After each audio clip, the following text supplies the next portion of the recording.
I like to say I went home and woke up in the middle of the night with this light bulb, but it was more like a couple of days or weeks. And I thought, this would be a great idea. Let's create a tidal wave of change with smart people, smart business, smart planet. I have been very, very lucky and very, very passionate about becoming very lucky. We're doing very well on Amazon now. It's taken us a little while to learn that. There's just always something new to learn as an entrepreneur. And I'm Richard Gerhardt. And I'm Elizabeth Gerhardt. And you just heard from our fascinating guests. Stay tuned for more Passage to Profit. Welcome to Passage to Profit, the show that's all about small businesses, entrepreneurs, and the intellectual property that helps them flourish. Tonight's guest, we have Jeff Goodman, who is the host of the radio show Rediscovering New York. It's a show that showcases New York City's extraordinary neighborhoods. And for our executive spotlight, we have industrial psychologist Pamela Sammarco, who's the founder of Green Training Associates. And we have two presenters with great products. I can hardly wait to see these. Lisa Zampolin, love Lisa as a jewelry line, and she's selling to some really high-powered people because her pieces are amazing. And then we have Chris Pavlica with FTI Brands, which I think, if you know about this, you'll use it in your house. That's all I'm going to say. Well, we can hardly wait for that. But before we get to our guests, what do we always do? What do we always do? We do IP in the news. That's right. That's the correct answer to the question. So what is on the table tonight? Well, so we're going to take two different sides on this, I think. So I'm going to take the techie So we're going to be side. Adversaries. Yes. Okay. We're going to do Oracle As a versus lawyer, I love this, but let's go. Oracle versus Google. Mm-hmm. I'm going to take the tech perspective. Richard's going to take the IP attorney perspective. Okay. And so there's this article in Ars Technica. This explains the tech perspective in a nutshell. You're wrong. I can just tell right off the bat. How the Supreme Court saved the software industry from API copyrights. I'm sure we all want to hear about this. And so basically, they told Oracle, who invented the software that everybody uses for APIs all over their websites and all their programming and everything. But what is an API? It is. You it like a type of vegetable or something? You explained it really well. It stands for Application Programming Interface, but Richard has a really good way to. Right. So if you wanted to hook two computer programs together, you use an API. So if you have an accounting software like QuickBooks and you want to connect it to your website, there's an API that connects the two programs together. And so this was what the subject of this suit was. And so years ago, Oracle invented that software and then let everybody use it. And then they tried to reach back and grab it back and say, you're making money from it, so you have to pay us for the copyright on it. So they used copyright law to do that. And Google, who had been using it, was like, no, we're not going to pay you. And there's fair use doctrine, all these different arguments they used. And so everybody uses these. So as soon as the suit was settled, or right before the suit was settled, what did Google do? They started charging everybody for their Maps API that used to be free. And I'm like, wait a minute, you took it from Oracle. I know you hate this part. She's so been talking about this all week ever since the case was decided. Because I lost the Maps API on my website for Fireside and have to pay for it now. But the interesting thing is that you can copyright computer software. You can also patent it. So this was a copyright case, not a patent case. So there are two different types of intellectual property. And so it's important to keep that straight. You can still patent software. The question was, were these little programs that they put together to create these interfaces, were they protectable under copyright law? And the Supreme Court said, no, you can't, they're not copyrightable. And I think the reason they did that is because they want the tech community to flourish. This is a tool that developers use to improve the quality of the software. And I think undermining all of this, or the underpinning here, was that they didn't want to slow down technology. And so I think the Supreme Court actually made the right decision here. There's still other types of protection available for other types of computer software. And I think it's also made the lives of computer programmers a lot easier, because now this is one less thing that they have to worry about. Right. So everybody uses it. So they all use the same thing. So different devices and different programs can talk to each other. And so if they if it had gone the other way, then you'd have people programming their own different APIs and nothing would be standardized anymore, and it would just be a mess. Right. So a decision of significance by the Supreme Court in the world of intellectual property, and let's keep the technology moving forward. So Patent Palooza. Patent Palooza. So you found this one, or did I find this one? No, I found this one. You did found this one. Okay. So for our viewers on YouTube, well, this will be cut into. So this man I love this invention, but I think it's ridiculous. It comes up when you Google crazy. It's called leaf gathering trousers.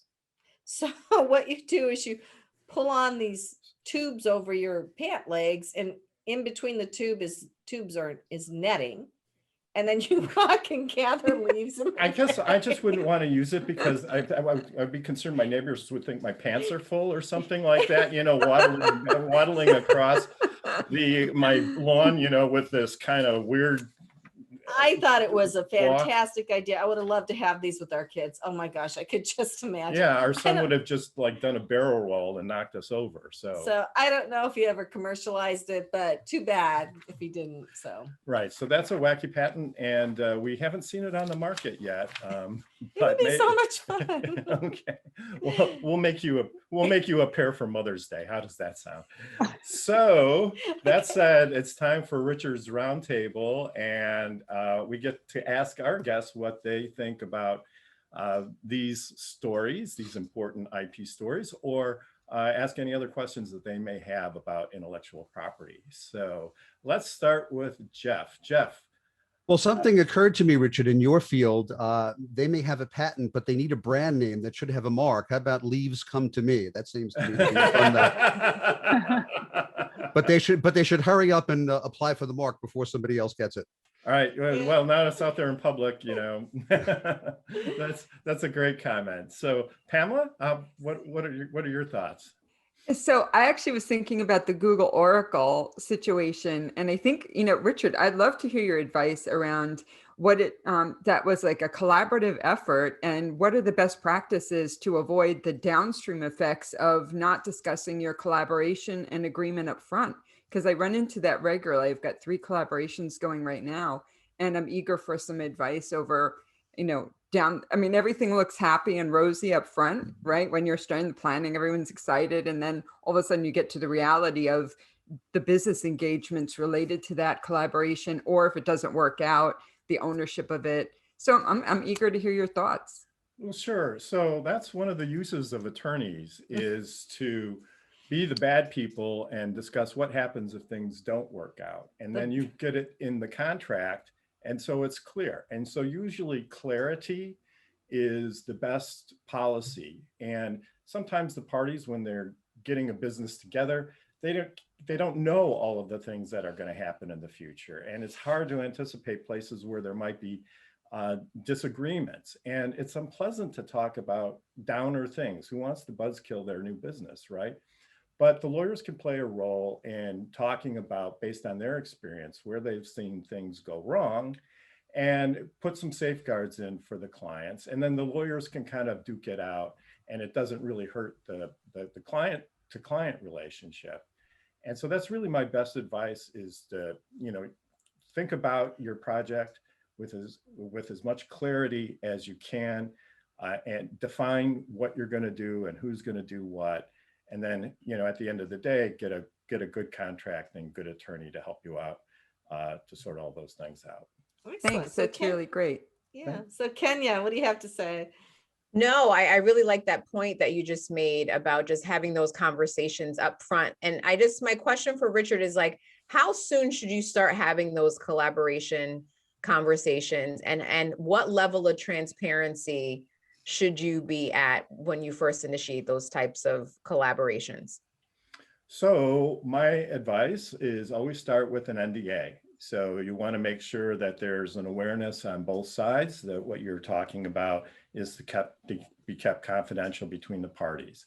And then usually it starts with a term sheet, which is just a piece of paper with bullet points on it where you have points of agreement. So if it's going to have a selling price of X and you're going to produce so many units of Y, then you need to get a rough structure of what the project is going to look like, who's going to contribute what, who's going to do what.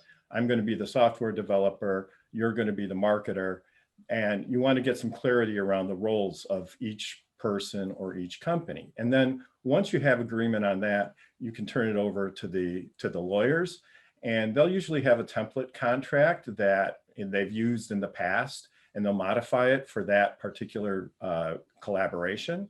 And then usually you always want to, anytime you sign any kind of contract of any substance, you want to have an attorney at least review it. And because I've seen so many times where people have tried to do it themselves, and if you're spending any money at all on the project or making any investment, it's worth it to have a lawyer look at it. So I can tell you horror stories, but so don't anyway, have time. That was too long anyway. that was too long. So when somebody asked me a question about law, Okay, I can't Lisa. shut up. Yeah, So. Lisa, don't ask a question about law. No, I'm just kidding. So I have a question as a small business owner. As a small business owner, when you have employees and you develop a product, let's just say it was a software, an application, and you apply for a patent and a trademark, does it belong to the company, or does the employee own rights to that? How is that handled? That is an interesting question. So the answer to it comes at preferably when you retain the employee, you have some sort of contract that requires them to assign the project over to the company so that they own it. And if you don't have that contract, a whole schedule of rules come into play that the employee may have ownership rights in the invention, depending on what it is and when it was constructed. If it was done in the course of their employment, you might have a better case of getting a court to assign it to them. But then it's really comes down at the point of hire. You want to make sure that they have an obligation to assign it to you. And then if they don't, and they refuse to assign it to you, then you have to get attorneys involved to figure out, what is the best way forward. But as far as a patent would go, if you had employees that were collaborating that invented the patent together, all their names have to be on the patent as inventors, but then they typically assign it to the company. Right. So, and then once they assign it to the company owns it and they don't get any more rights in it at all. Right. Okay, thank you. Yeah. Sure. So Chris. Yeah. Well, there's been a lot of intelligent questions. I'll ask the opposite. I have to question about these pants. I have a question about these pants here. Oh, okay. Yeah, leaf gathering trousers. So for these pants, you always see wacky patents like this. I guess it's a good thing that they charge for patent applications. Otherwise, people would be trying to patent everything. But I do have, I think, a somewhat serious question here. When you have a patent like that, is there ever a little bit of that person's mind thinking like, if somebody comes out with something similar, I'm first, even if it is a legitimate thing that people might buy? Like, I know, rollerblades are the one that everyone likes to bring up, but if somebody in the 30s said, well, I guess that might be too long ago, but within the right statute of limitations said, I'm going to strap a bike tire to my shoes. And then 3 years later, the guy tries to patent the rollerblades. Was it all intentional to have like some wacky patent because I'm going to protect it in some way later and make some money off of this? Or is it just some clown, doing fun stuff for something to put on his wall at home? Both. That's a really good question. Some people that we've encountered do get patents just to get a patent because very few people actually own patents. So if you do own a patent, you're in a very, elite. You're in a rarefied club. So, but they really do intend to make things a lot of the times, I think. And I think where people run into trouble is in their marketing. So I've seen wonderful products flame out and die because they don't put the money into the marketing. And so I think the answer is yes in both cases. Right. And I mean, there are, just so you know, I mean, there are people who want to file patents just to say they have a patent. So they're called vanity patents. Lots of times companies file a lot of patents, like a lot of technical companies, because the scientists and the inventors get another notch on their resume every time a patent is filed. It's an indication from the patent office that your idea is new and you're the first one to think of it. So a lot of people take intellectual pride in filing patents, even if it never turns out to amount to anything. So, so anyway, to answer your question, yeah, that is the case. Okay. Well, thank you, everybody.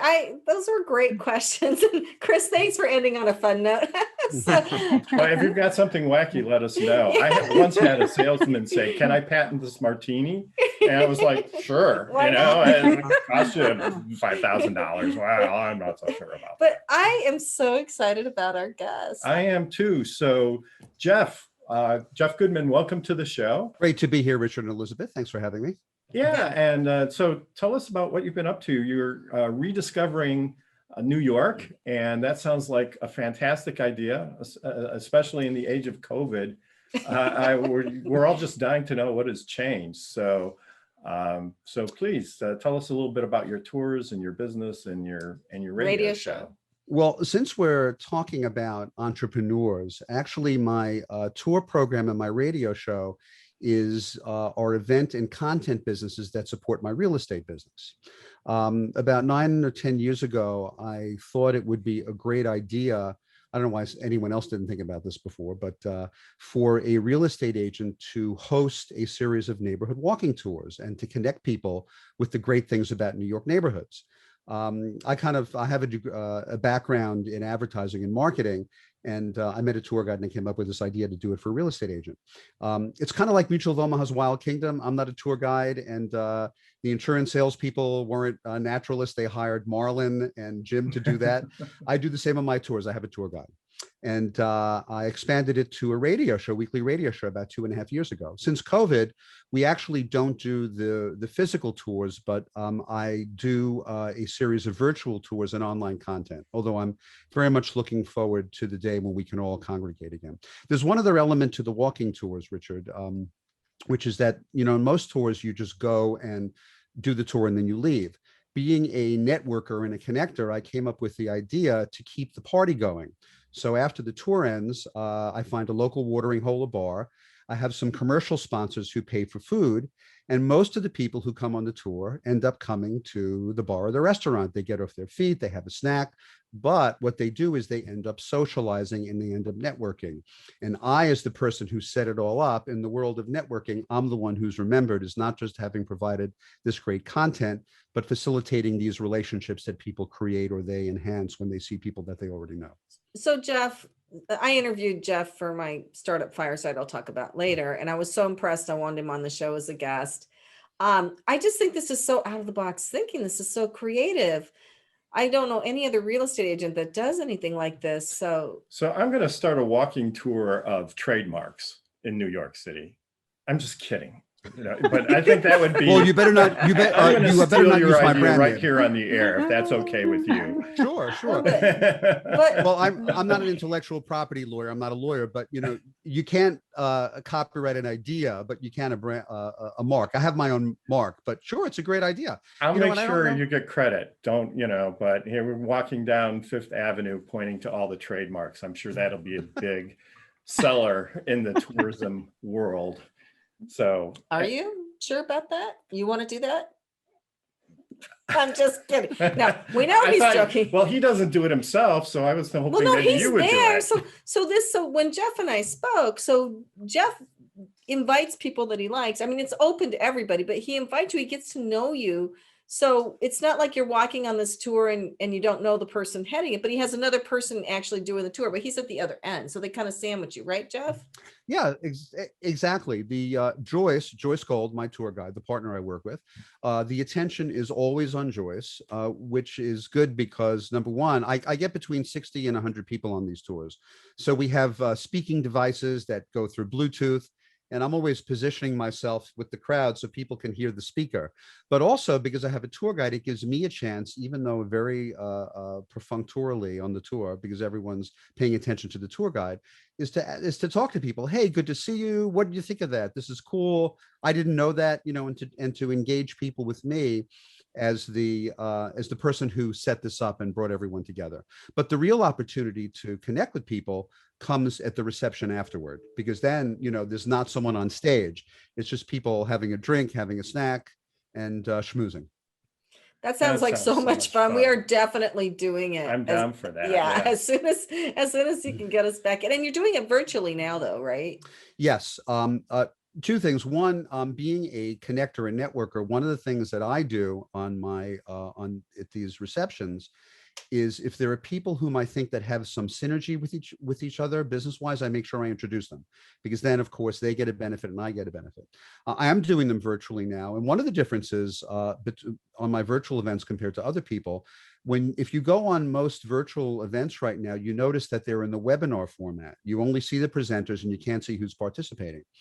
Because my tours have come to be a social thing and a place where people who know each other get to interact. My virtual events are actually in a meeting format, and I say at the beginning of them, I have them in the meeting format so people can see who else is part of the virtual event, and I invite people to send each other private chat messages. So as much as I possibly can with the virtual event, I try to keep that community and that connection aspect between people going. So Jeff, real quick question. Do you just focus on one neighborhood per tour, or do you go through several different neighborhoods? New York's a big city, right? That's a great question. Most of the tours are specific to one neighborhood, Richard, because there's so much history, and New York is great for history. We go back 400, well, there were people living here for thousands of years, but what we know as a town started 400 years ago, which is pretty old for an American city. So there's usually enough interesting history, enough architecture, enough fun stories about who lived there and what people did, and maybe some seedy stories, but just to keep people's interest up.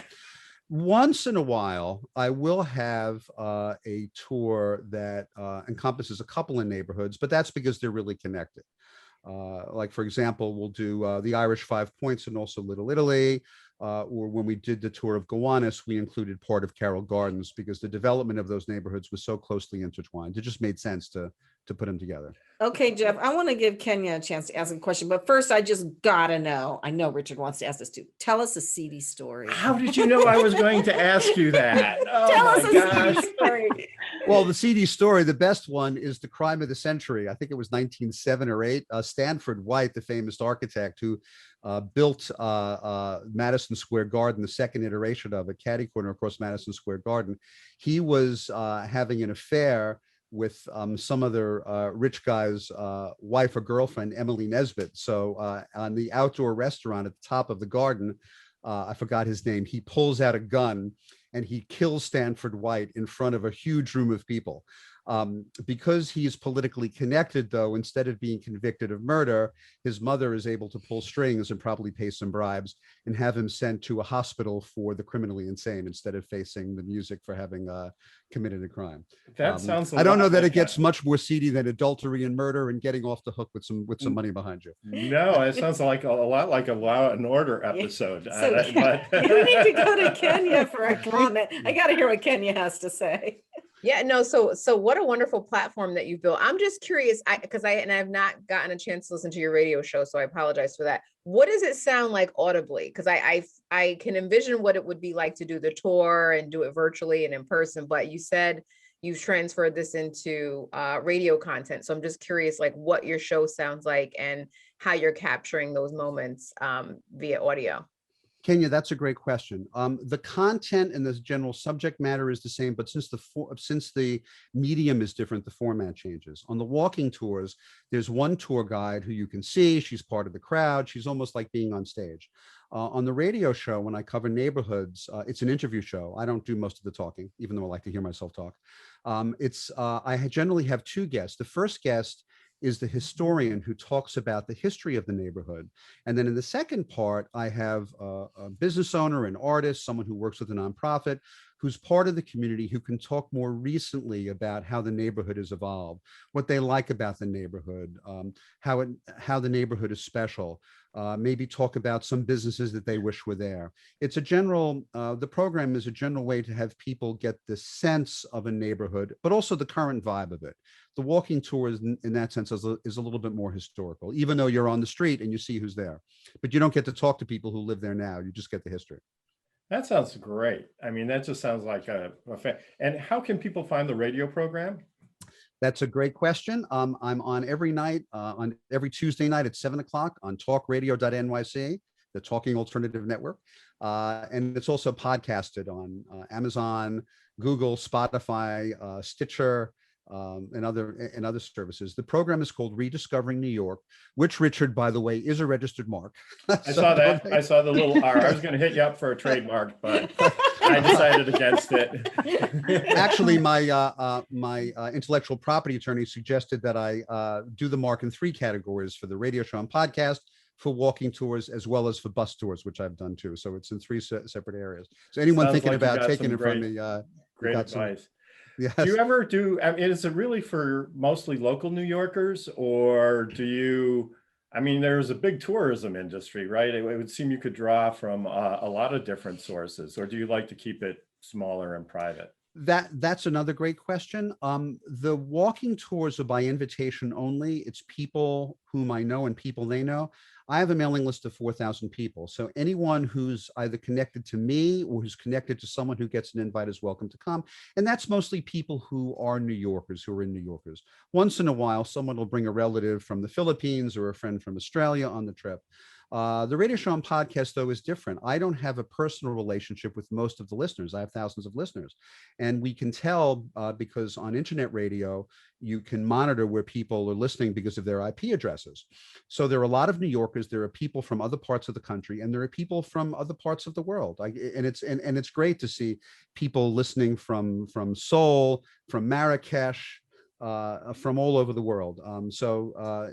It's mostly the radio show, I think, largely is people who are not in New York, who like to live vicariously, right, about New York. But the walking tour, you have to be here, and it's mostly people who are here. And I don't sell tickets; I give it away, so I don't advertise it to the public. Great. Well, we get to go.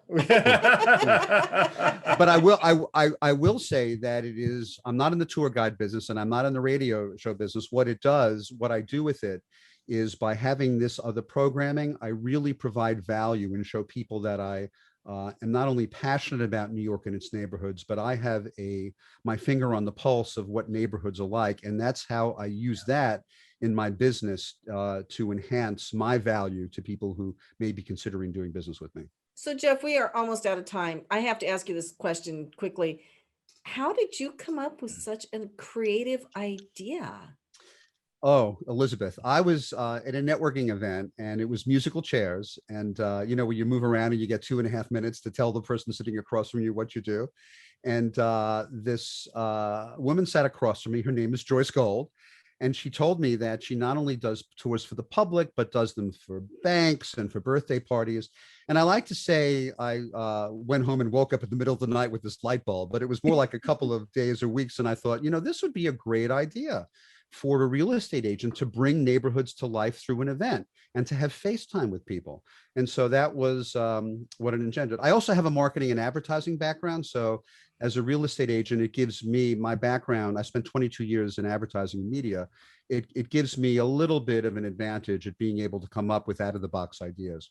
But as a friend of mine who was a chief ad columnist for an important newspaper told me when I won an award and he congratulated me, and I said, this is a knockoff of Mutual of Omaha's Wild Kingdom. It's the same thing. And he looked across the table and he said, Jeff, the number of new ideas that have come up, you can count on both hands over 2,000 years. Almost everything is an innovation of somebody else's idea. Thanks, Jeff. How can people find you? People can find out about my real estate business on my own website. I have my own URL, and I don't think I had to copyright it, Richard. It's www.jeffgoodman.nyc. And Jeff Goodman NYC is also the handle for all my social media channels. Well, that's great. Thanks so much for joining us. And you're listening to Passage to Profit with Jeff Goodman, and hosted by Richard and Elizabeth Gerhardt. We'll be right back after this interesting commercial message. What's so funny? I thought that was not so bad. Welcome back, everybody. It's Passage to Profit tonight with Richard and Elizabeth Gerhardt, and our executive spotlight is Pam Sammarco. Welcome, Pam. She is an industrial psychologist, and Lord knows we need some analyzing here. But she also works with large companies and gets them to operate efficiently.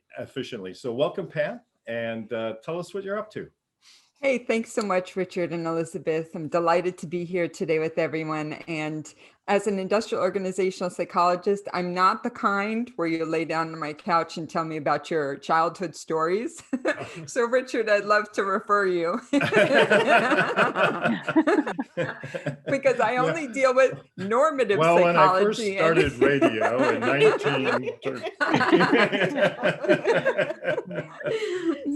So yeah, so what do you actually do as an industrial organizational psychologist?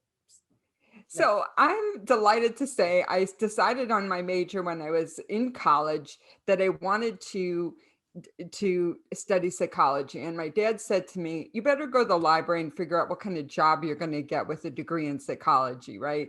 These liberal arts and soft skills, what are you really going to do for a living? So I did that and decided I wanted talent development and training.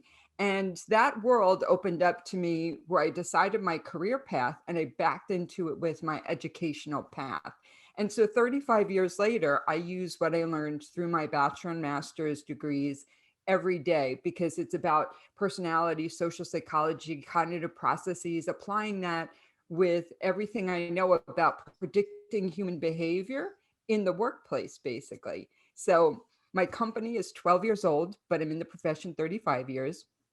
And Green Training Associates was founded in 2009 as a result of 24 years and 4 globals corporations. I said, okay, what do I want for myself after my last job elimination due to a merger acquisition? And I decided I wanted to help the world.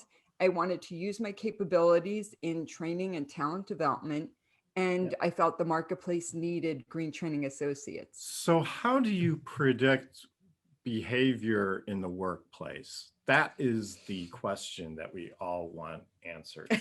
It's a great question. You know, I look at people's capabilities, what they need to do to accomplish the organization's goals. I look at the current state, I look at what the future state should be, and that's defined by the leadership, because it's all about executive commitment.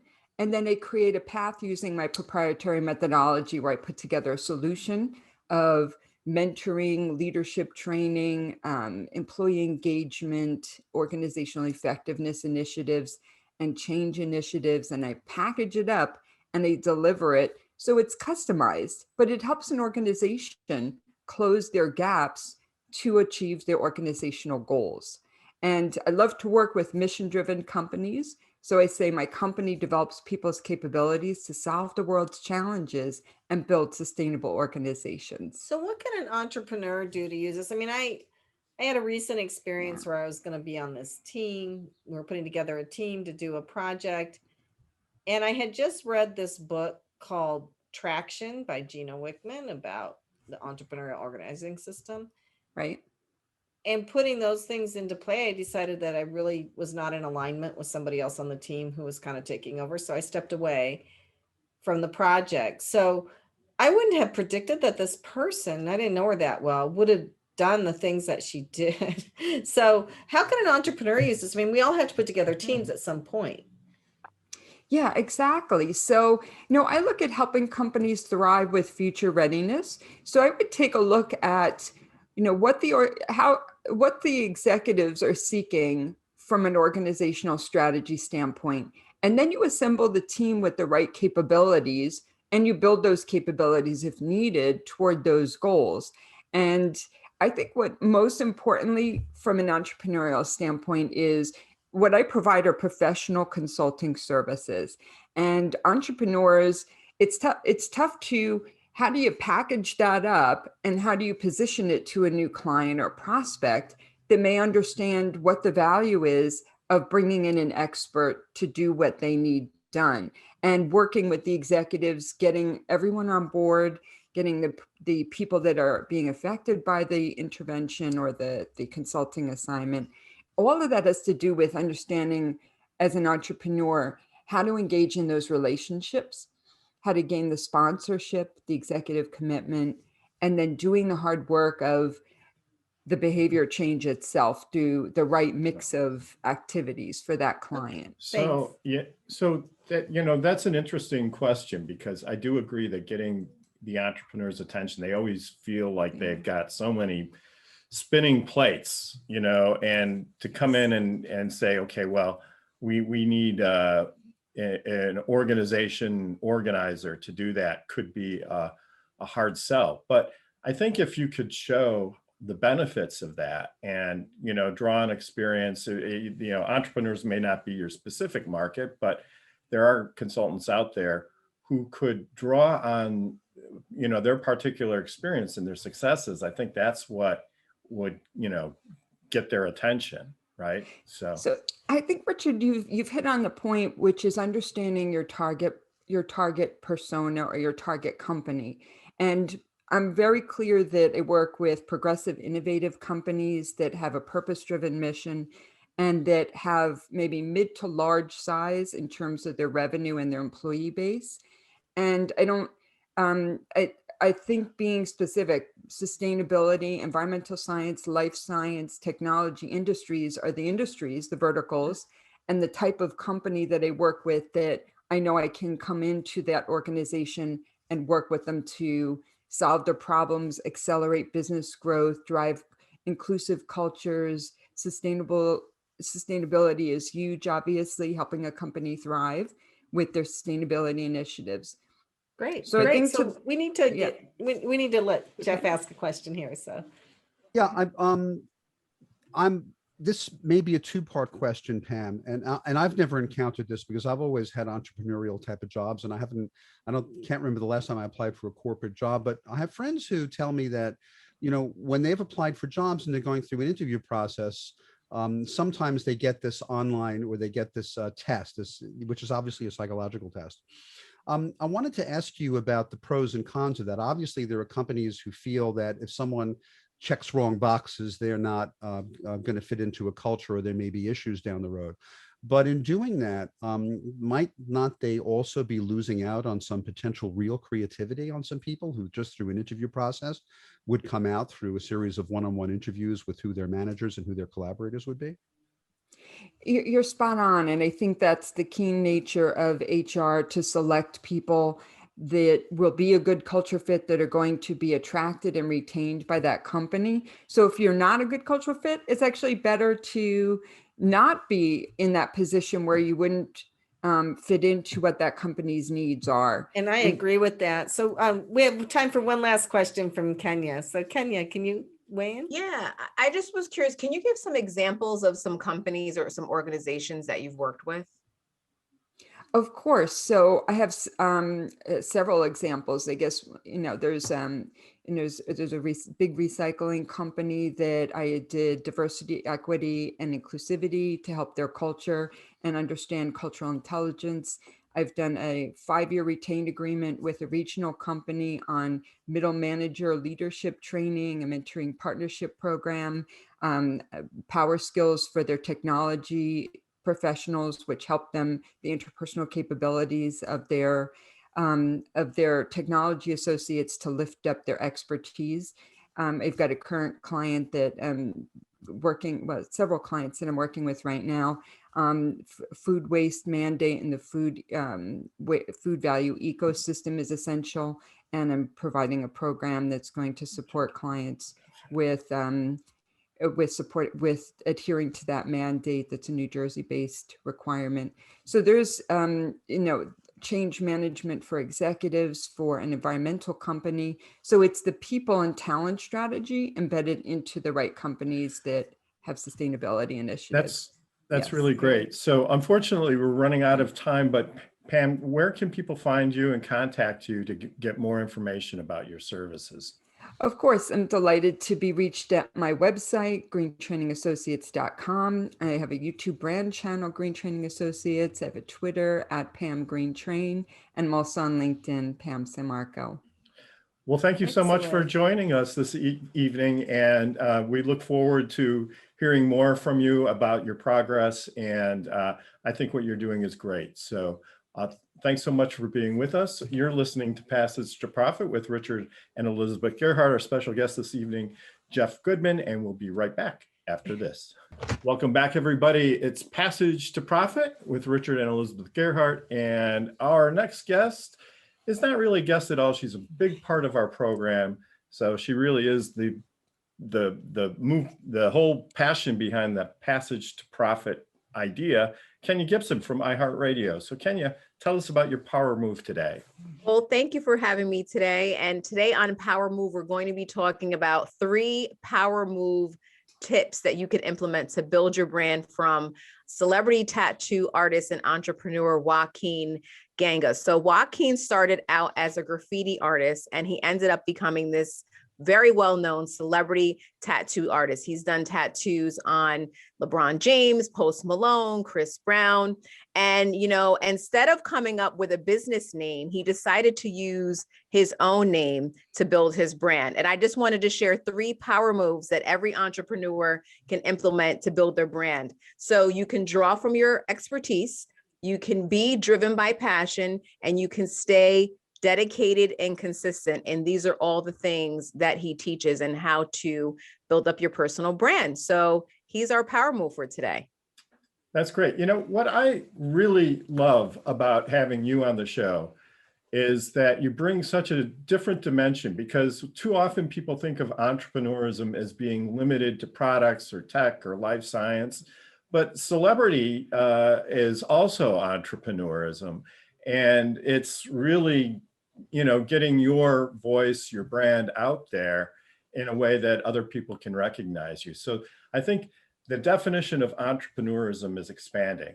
So, and we appreciate your comments on that. Yeah, Thank and you. brand, you know, again, out of the box thinking. I love it. Yeah. So everybody thinks branding is a certain way, but this guy's showing the world, no, you can do it your own way. I think that's very cool. So on to Fireside Directory. So tell us what's been going on with that. So for those of you who don't know, Fireside is a video directory of business people. And I have to say, Pam is on there. I interviewed Pam for Fireside. We had a great interview. And Jeff is on there. I interviewed Jeff for Fireside. And Pam and Jeff are both here because they interviewed for Fireside with me. And what I realized, and especially like when you have people like Pam and Jeff, and Kenya did an interview with me too, is I learned so much. Like, yeah, you were just saying that this morning. It's how much stuff you learned by talking with all of these people. And it's brand new stuff. Like, right? Like, so the business people that I have on there, they may have been business people for years or whatever, but they're good ones. And so they're keeping up with what's going on in the world today. And so they're all up to date. And I'm learning so much doing Fireside. That's why you're so creative too. You have so many good people to talk to and work with. So. Well, hey, I get ideas from it. So I've been interviewing people and I really enjoy it. And I have somebody supposedly working on my website. So I have to get to the tech part of it pretty soon. But knowledge is power. Really enjoy hearing about people's companies and all the breakout stuff they're doing. So that's really great. So we have to take a commercial break, but we'll be right back after this Passage to Profit. Welcome back, listeners. You are listening to Passage to Profit, the Inventor Show on WOR 710. And I'm betting what you're going to talk about next. The Voice of New York. And if you have missed our show so far, we've had really cool stuff. So catch our podcast tomorrow. I nailed it. No. Is that what you knew I was going to say? You don't know what I'm going to say next. So no, usually I know what you're going to say. Well, often before you say it. But. Our next presenter has wonderful Mother's Day gifts. And just a fabulous line. You have to go to her website to see what she's doing. So I thought I was going to get you those leaf pants for Mother's Day. I don't think you can buy them. Anyway, without further ado, here is Lisa Zampolin with her Love Lisa line. Welcome. Thank you so much. Thank you. I'm very happy to be here today. I'm going to start off by introducing my company with Kenya's suggestion of be driven by passion. I've been an entrepreneur since I'm a child, and I'm absolutely 100% driven by passion. And you can tell that when I answer the phone and when I'm on here. I'm so excited about what I do. I've been in business for 20 years, making my own jewelry. I've owned my business for 20 years. And I try to create jewelry for people that you can't find in the stores, stuff that's really sentimental, stuff that really hits home. I make things like stacks of bracelets for a police officer's wife to make her feel safe when her police officer is working. I make stacks for people that are getting married. This is a wedding day stack. I make very religious jewelry, things that are costume jewelry and affordable and fun. I also love to cater to that customer that has a very tiny wrist or a very large wrist. People that can't find jewelry that fit their wrists or their necks. I make things that are magnetic, that are easy to take on and off, because at all ages, we kind of can't find the clasps in the back. So it's super fun for me to be able to create things that others don't. So yeah, and so you can find me online at lovelisa.com. I'm on all the social media handles as Shop Love Lisa. And I'm pretty sure that there's something for everybody. I'm pretty sure there is. But you have your jewelry on some pretty high-powered people, right? I have been very, very lucky and very, very passionate about becoming very lucky. I have sent so many pieces of jewelry to celebrities through the years. And now I find that celebrities, their agents call me and say, this person's going to be on this show. What do you have for me? And I really do take time to research a celebrity and figure out what their coloring is and do they look better in silver or gold. And I love to do that. But yes, I've been very, very lucky. On my website, I have a page listing about 30 celebrities that are wearing my jewelry. So can a normal person afford your jewelry? Yes, of course. That's the beauty of what I do, is that I make things that are very affordable. My price ranges are from anywhere between probably $10 to about $300. Oh, well, there you go. That sounds pretty good. I'll take one $10 piece for Mother's Day, please. Yes, exactly. Well, I will say this, that the one thing that's really amazing about what I do is I find a lot of men calling on the telephone saying, I need your help. I'm like, with what? They're like, well, this is my situation. My wife wants your jewelry. I have no idea what to buy. And the beauty in what I do is I spend time with my customers and find out exactly what is important to them. I actually just had an agent call and say to me, I know you always send me stuff for celebrities. Would you make something for my wife for Mother's Day? I said, of course. And I was so honored because I felt like, you know what, he sees all the jewelry that I send to him for all of his clients, and he loves what I'm making. And I'm sure his wife sees also. So it's actually arriving tomorrow. So I can't wait to hear if she loves what I made for her. Great. So Lisa, quick question. Do you actually make each piece yourself, or do you design it and then work with a team? So I'm really lucky to have a team of people that help me with my business. I am the only one that hand makes every single piece of jewelry. And I'm not sure if it's because I'm a little crazy about perfection, or if it's because nobody does things the way that I see them. But the people that help me in my business are, I have a web developer, I have marketing people. But when it comes to making jewelry, if I'm going to sign my name on every piece of jewelry, I want to make sure that I make it myself. Excellent. So Jeff, what do you think? Well, I want to ask an age question, but not current age, Lisa. I'm curious, what you're so passionate about what you do. How old were you when you designed your first piece of jewelry? Thank you for asking that. So I was 8 years old. I grew up in a town called Oyster Bay, which is where Billy Joel is from. And I was making safety pin bracelets at the time. And I asked my dad, who also is an entrepreneur, I was like, Dad, I want to sell my jewelry. And he was like, well, go down to the local stores and ask them. And he took me. And I was really lucky that the Oyster Bay Pharmacy allowed me to leave my jewelry on consignment in the store. And they paid me when things sold. So I didn't really think that I could make a living doing that. So I went to college and got my bachelor's degree in marketing. But my true roots were creating and making jewelry. Lisa, what a great story. It's like you've been doing this for your entire life. It's wonderful. I know. Thank you. Thank you so much. Yeah, Pam, do you have a question? Oh, I actually was thinking that it sounds like it's just for every age, but do you have an age that you specialize in your designs for? So yes, that's a good question too. I do have something for everybody. I have very young jewelry, and through the years with the trends, my customer age has changed.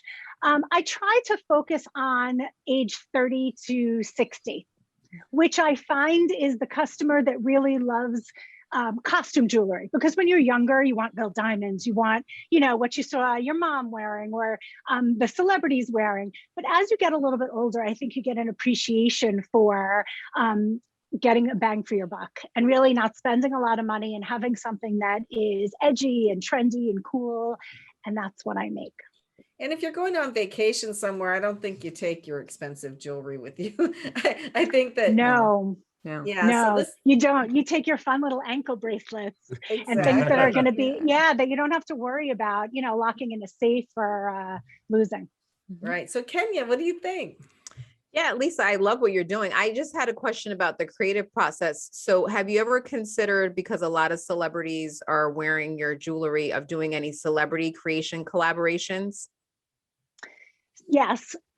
So unfortunately, as a small business, it is very difficult to come up with funds to collaborate.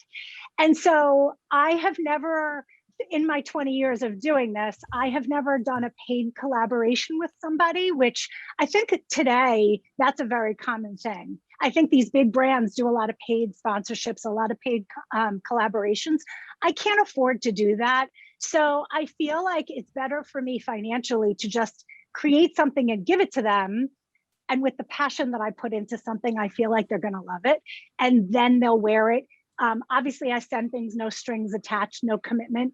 But the collaboration that I do is more non-financially based, in just the hopes that they're going to wear it. No, for sure. I think my question was, though, like, in terms of creating an actual piece of jewelry, like maybe focusing on micro influencers who are interested in creating like a piece of jewelry with you. So there's that co-creativeness that's there. And then, seeing if that's an angle for you to expand upon outside of the paid piece. Because I know what you're saying, Yes. It could be very expensive to go after Yes. like a, Gwen Stefani or somebody like that. But there could be someone who's always wanted to create jewelry, who has a platform, who might not have had the opportunity until now. Right. Well, it's funny that you said that. Just about 4 days ago, maybe this was meant to be, 4 days ago, I had reached out to one of the housewives who has a daughter that's in the process of creating some jewelry. And I was creating a stack for the mother, and I sent it to her with a note saying, I noticed that your daughter is just making some bracelets. I would love to do some kind of collaboration since I've been in business for 20 years. So interesting that you're saying that. I would love that. But, I'm a small town girl, and I feel like I don't have a lot of exposure outside of, the couple of hundred boutiques that have bought from me throughout the country, or I should say throughout the world. But as I do gain more recognition, I think that I would absolutely love that. No, that sounds great. And I really admire your commitment to craftsmanship, and really each piece of jewelry actually comes from you. And Yeah, thank you. I think that is something special, because Yeah. a lot of people immediately go to the place of how can we mass produce this? How can we ship cartons of it to all over the world? But your commitment is to your clients and their personal needs, and they get you with every piece of jewelry that you sell. So I think that's wonderful. Thank you. It's funny. I as a child, I did not cry a lot. And as an adult, I cry often from the thank you notes that I get. And I can't tell you, I get these thank you notes from people telling me like, you sent me this very religious stack in my time of need. And gosh, no one has ever done something like that for me before. And I think, well, you paid me to make that for you. But there's so much emotion and powerful things behind that. That it really gives me a lot of fulfillment in my life. So thank you for recognizing that. And the wonderful thing about entrepreneurism is that's what you can do. If that's what's the most important thing for you, is that connection, then you have the freedom to do that. So, thank you very much. We have to end this segment, unfortunately, but how can our listeners find you? So you can find me on my website at lovelisa.com, and of course, all the social media handles at Shop Love Lisa, Instagram, Facebook, Twitter, LinkedIn, and on your podcast. So thank you for having me. Yes, so you're listening to Passage to Profit, the Inventor Show on WOR 710 with our special guest, Jeff Goodman. our executive spotlight, Pam Sammarco, and hosts Richard and Elizabeth Gearhart. We're here And too. We'll be back right after this. Well, welcome back, listeners. You are listening to Passage to Profit, the Inventors Show with Richard and Elizabeth Gearhart. Our special guest today, Jeff Goodman, our executive spotlight, Pam Sammarco. And now we are on to our final presenter. Every household is going to want to have these. Every household. I don't care who does your cleaning for you, but I'm going to let Chris explain what he has invented. His company is FTI Brands. Welcome, Chris. Thank you so much for having me. I'm going to start at the very beginning here, just very quickly to say how we came to have this product. I grew up in Ohio. I always wanted to do two things. I wanted to be an entrepreneur and I wanted to be a filmmaker. And in college, I met a friend my freshman year. We became roommates my sophomore year, and we used to be up late at night trying to come up with that next new $1 million invention, which never happened, not in college at least. So we went our separate ways. I moved west, so I live in Los Angeles. I've been in the film business for over 15 years now, but still always thinking about trying to come up with something. And a few years ago, I was in a pitch meeting. And on the way to the meeting, I'm a director, so I dress differently. I got longer hair and a beard. When I'm with producers, they're wearing suits and leather shoes, but I'm more dressed down, trying to look more of a creative type, I suppose. So anyway, I went to this meeting and I was out of town. I pulled my shoes out of my luggage that I packed specifically for that meeting. And I looked at the white soles on these shoes and they were marked up. I said, I can't go into this meeting looking like this. I got to look pristine. So, if you have any shoes with white soles, you just look at them wrong, they get marked up. So quickly, 20 minutes before the meeting, I'm in the hotel room. I search online on my phone for how to clean white soles on Google. And all I find is home remedies like scrubbing bubbles on a toothbrush or hand sanitizer and a paper towel. So, but you only have one toothbrush, right? So do I clean my teeth or my shoes? I don't travel bathroom clean. But I had hand sanitizer and I had a whole box of Kleenex in the hotel room that I shredded through in those 20 minutes trying to get my shoes clean. It was just enough. But when I got back to LA, I called my old college roommate, Kevin. I said, man, I think this is it. If we can solve this problem, this might be the one. So fast forward a year later and we created sneak erasers. So this is a pre-moistened, individually packaged sponge. So it's made of multiple layers. I'll just open one up here for those who can see. It's made of multiple layers. It's this white layer and this super soft chamois layer. So the chamois layer you can use on sensitive parts of your shoes, logos on the uppers, those types of things. But the miracle part is the white part. So when you get those black scuffs on your shoes, whether you bumped them against a tire or bumped them against the other shoe or stepped in mud, the real stuff is the scuffs though, because it's easy to get mud off, but scuffs, this is what works perfectly. So, and since it's pre-moistened, it would have been great that day when I was on the road because you can just use it anywhere. You don't need any running water. So when you take a close look at this, it's reminiscent of a Mr. Clean Magic Eraser.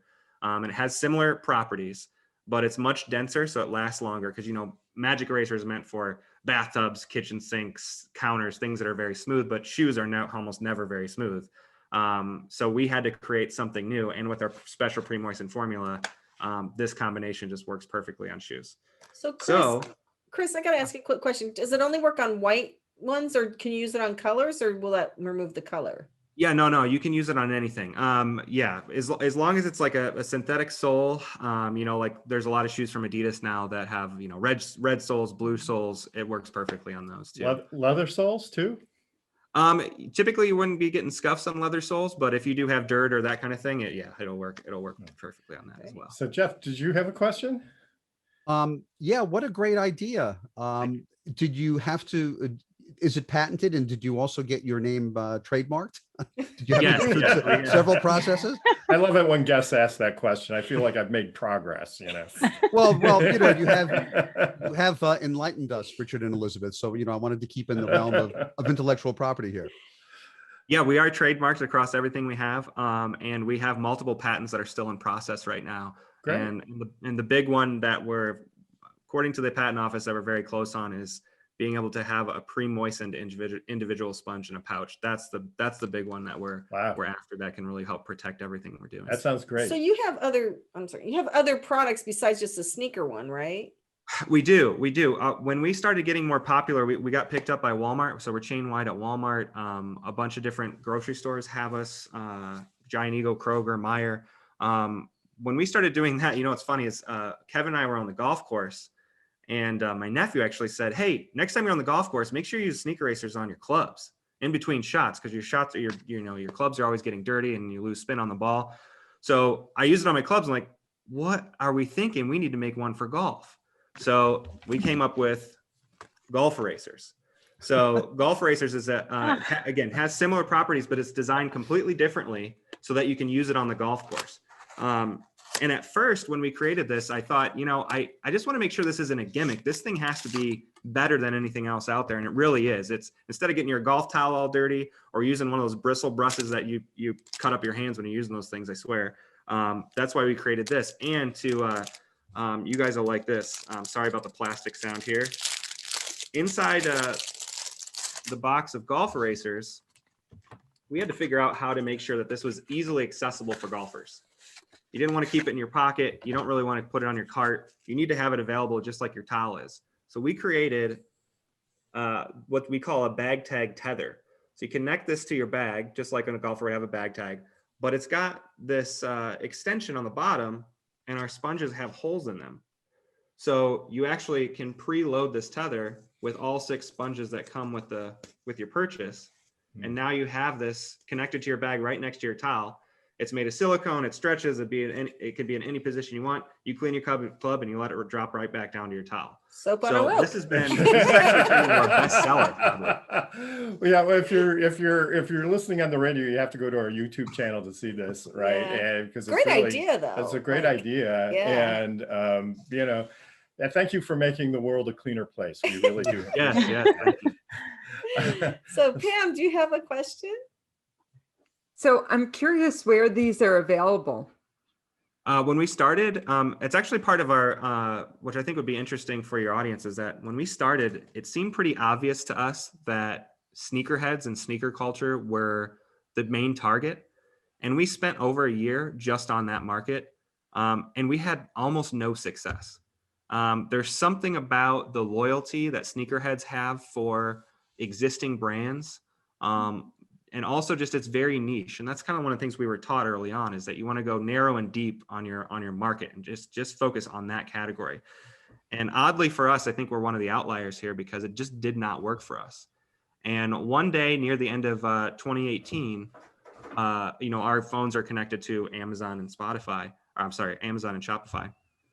And we sold out almost instantly one night, and we had no idea what was going on. It turned out that Rachel Zoe, celebrity fashion person, she posted on her website about us. And all of a sudden, all these moms and females and business professionals knew about us. And what it hit us at that moment that, wait a second, our product isn't just for sneakerheads, it's for everyone.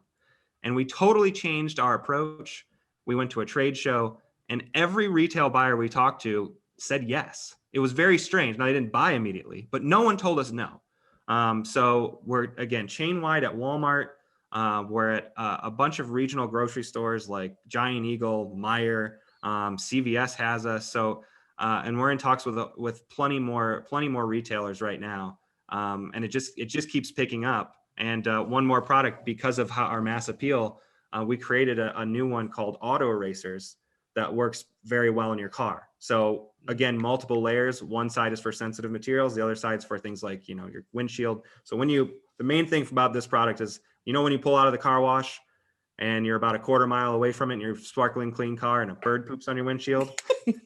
That's what these are for, is for all those little touch-ups that you need to do between car washes that you're sick of. So Jeff, you look like you need to ask a question at this very moment. That'd be a great tagline to try to get a mark for, when a bird When on your disaster window, strikes, on your yeah. windshield. Yeah. So Kenya, what do you have to say? Well, I mean, first of all, I am a sneakerhead. I love sneakers. I love white Uptowns. That's pretty much all I wear all summer long. And I definitely have some ideas for you to crack the code in the sneakerhead space. So we should definitely connect for sure, because I think there's a really cool idea that I have that could work for you. I think you kind of answered my question already. Like you talked a little bit about some of the secondary markets that you're going after, but can you just kind of expand upon that a little bit? Oh, with auto and golf? Right. Yeah, sure. So one of the things that we do is that we don't have a huge marketing or advertising budget. And since we have a brand new product that's not really like anything else, it's hard for us to reach our customers. So we put all of our effort into packaging. So for instance, you'll see this on each of our packages. We basically we developed this over time, but we made 3 rules for ourselves. We said on our packaging, we have to make the most clear what it is. And that for this one is instant sneaker cleaner. For golf, it's instant golf cleaner. And for auto racers, it's instant detailing sponge. So it's the first thing people see. It's the first thing we put on our displays too. Second is, how does it work? And for here, we have our before and after on all of our packaging. It's a dirty shoe and a clean shoe. Just immediately people have to know what it is because no one knows who the heck Sneaker Racers is, at least not yet. And third is what it's called, Sneaker Racers. So when you're talking about these secondary markets, that's what's been really important for us in order to reach people, is making sure that they know exactly what it is right away. That's helped us get into camping world with auto racers. We're in talks with Walmart with auto racers right now. Hope we got our fingers crossed on that. And for golf, we've been able to reach, we're in PGA Tour Superstore, and we have a bunch of other stores that we're talking to right now. But that has really been the key, is making sure people know what the heck this thing is right off the bat. And of course, we're doing very well on Amazon now. It's taken us a little while to learn that. There's just always something new to learn as an entrepreneur. And anyway, I hope that answers the question, at least. Not only where we're going, but how we got there. That was really great. So unfortunately, we're out of time, Chris, but we've really enjoyed hearing about your products, and they're going to fill a real need, and they should make great stocking stuffers. So that's what I want my stocking cleaning for. No.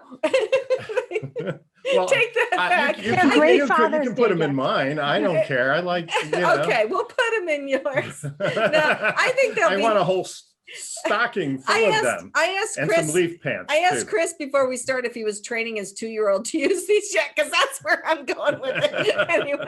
Anyway, we are out of time. So Chris, I do encourage you to get together with Kenya, because Kenya has had incredible success with iHeart and consumer products, and she can tell you stories of sellouts like amazing. So anyway, you're listening to WOR 710, the voice of New York, Passage to Profit, the Inventor Show. We'll be right back. Stocking. I definitely want one in my stocking. Welcome back, everybody. So we've just been having, I think, sometimes behind the scenes, a Passage to Profit is almost as fun as Passage to Profit itself, but we're just having a great time. Well, here that's tonight. where everybody laughs at us.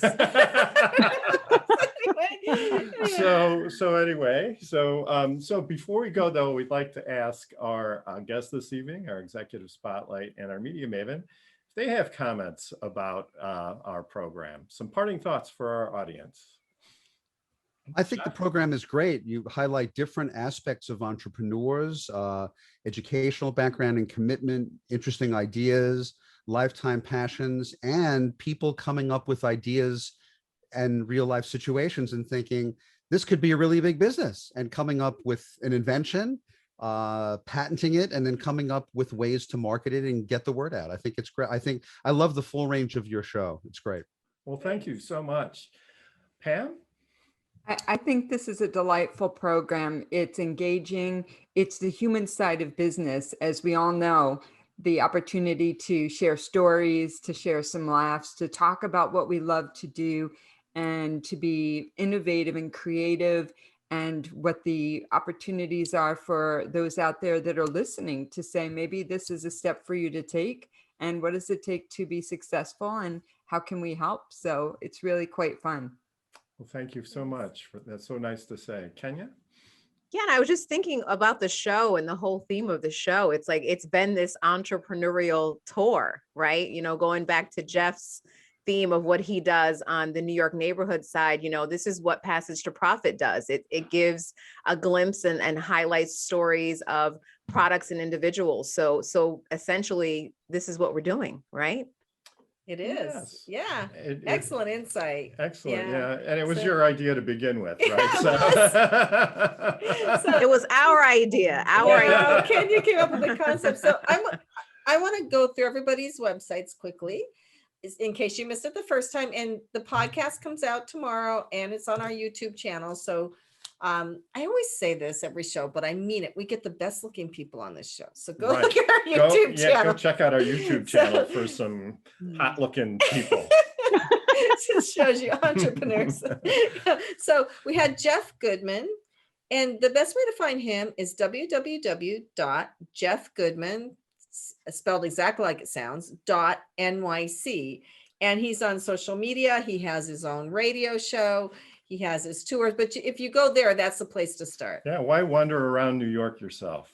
Do it with a group. Oh, yeah. And then we had Pam Sammarco. She was our executive spotlight, and you can find her at greentrainingassociates.com. She has a YouTube channel. She's on Twitter. She's on social. So Green Training Associates, Pam Sammarco. And she'll help you unlock the secrets of human nature and behavior in the workplace. Yes. We're here to help your people and company grow and thrive to become future ready. So let's create a tidal wave of change with smart people, smart business, smart planet. I love that. Yeah. Yes. And then we had Kenya with her power move. So Kenya is our media maven from iHeart. And we always put in the plug if you need digital marketing help or any other kind of advertising help. iHeart is fantastic. They have the brightest people, the best team, and we've been using them for years now, and they've really contributed to our success. Right. We're using them for some targeted advertising in New York for the law firm, for Gearhart Law. And Kenya is the greatest contact person to work with. She has such brilliant ideas. She's so creative. So if you want to take it a step further and sell out of your product or really make your business known, give Kenya a holler. It's Kenya Gibson with a P at iHeartMedia.com. Mm-hmm. And then we had Lisa Zampolin, who her line is called Love Lisa, and shop Love Lisa on social. But she hand makes every single piece of jewelry that she sells, which is just amazing. So it's lovelisa.com, and her prices are very reasonable. Anybody can afford this, but it's just got such special meaning because it's custom made by. Yeah, and she takes her clients' personality in likes and dislikes into account. So right before Mother's Day. So check out her website. And then we had Thank Chris Pavlica with FTI Brands, FTIBrands.com. And these are the cleaning products that everybody's going to want forever for all their different cleaning needs. And they're really carefully designed and made to really do the job on hard to clean surfaces. And I just think, I know I'm buying them. So yeah, you're getting some in your stocking. Unfortunately, we missed Easter because we could have put some of those in our Easter baskets too. But okay, well, anyway, and of course, Richard Gearhart from Gearhart Law. So if you Elizabeth Gearhart from Fireside. So if you need a patent, trademark, or copyright, give Richard a holler, or any questions about IP. Yep, absolutely. And so now it's time to sign off. We'd like to thank our producer, Noah Fleischman, our program coordinator, Elisa Morrissey, our video footage editor, Angela Wolf, and the whole iHeart team. This is Passage to Profit with Richard and Elizabeth Gearhart on iHeartRadio, WOR 710, the voice of New York. Ta-da!